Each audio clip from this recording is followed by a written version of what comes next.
To understand what makes a great soccer team great, you can't consider the individual players alone.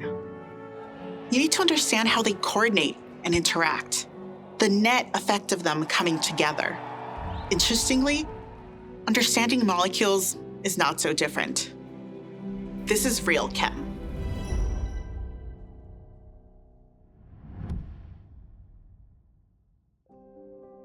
Instead of soccer teams, let's compare two similar molecules by looking at their individual bonds to better understand the molecule as a whole.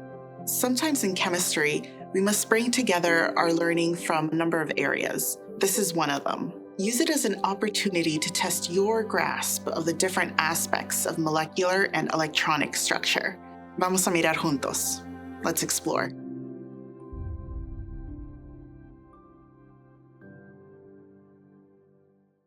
Consider the molecules sulfur trioxide and sulfur dioxide, two superficially similar substances. One is a colorless gas at room temperature, and the other is a white crystalline solid. The Lewis structure of sulfur trioxide is sulfur and oxygen each have 6 valence electrons, so 24 in all.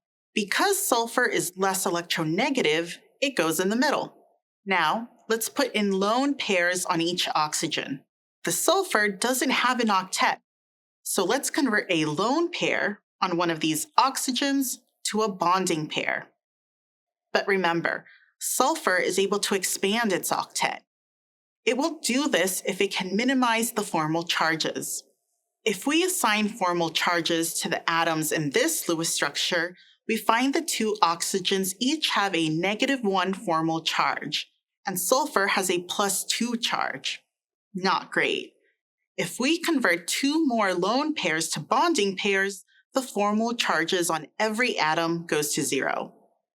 So sulfur will happily expand its octet to minimize the formal charges. In this structure, the sulfur has 3 electron domains, so it has a trigonal planar electron group geometry. There are no lone pairs on the sulfur. All 3 groups of electron density are bonds. Therefore, the molecular shape of sulfur trioxide is trigonal planar. Finally, the 3 bond moments all cancel out. Sulfur trioxide is therefore non-polar. Now, let's do the same analysis for a very similar molecule, sulfur dioxide. Sulfur and oxygen each have 6 valence electrons, so 18 in all.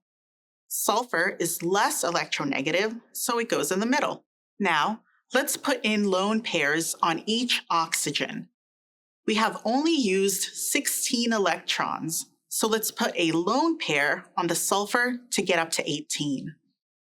The sulfur doesn't have an octet, so let's convert a lone pair on one of the oxygens to a bonding pair.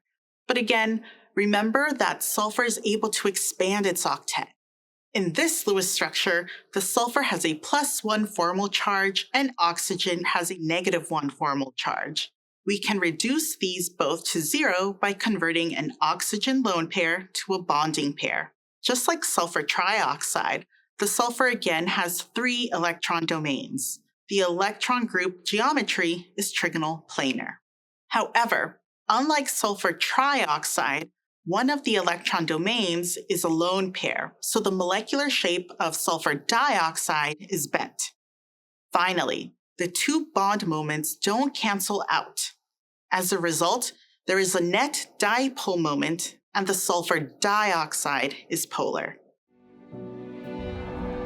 To understand the differences between sulfur trioxide and sulfur dioxide, we need to look beyond the sulfur-oxygen bonds themselves and consider how these bonds play together in the molecules.